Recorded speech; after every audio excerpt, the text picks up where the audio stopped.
జై వాసవి. విష్ణువర్ధన ప్రాణము గంధర్వలోకము చేరనమ్మా. విష్ణువర్ధన పుత్రుడు మంచిగా మైత్రి భావము చూపెను. అతివైభవంబు నిండే విరూపాక్ష పట్టాభిషేకంబుతో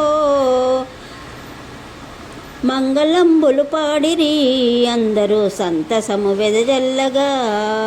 పార్వతీ అంశంబుతో వెలిసితివి కన్యక పరమేశ్వరి. ఆర్యవైశ్యులకెల్లను ఇలవేల్పు వైతివని పొగిడివారు. వైశాఖ శుద్ధ దశమి వాసవికి మాఘశుద్ధ విధియకు పూజలను చేయవలను, వెంటనే వాంఛలు నెరవేరును. ఈ కథను ఇంటింటను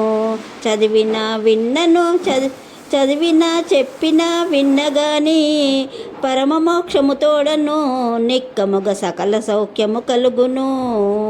భక్తితో ప్రతినిత్యము వాసవికి పూజలు చేయరమ్మా.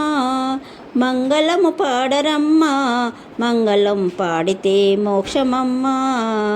శ్రీ కన్యక పరమేశ్వరి మాయమ్మ కాపాడు మమ్మమమ్మో. పుణ్యచరిత్రి నిన్ను నిరతముగా పూజింతుమమ్మ మేము.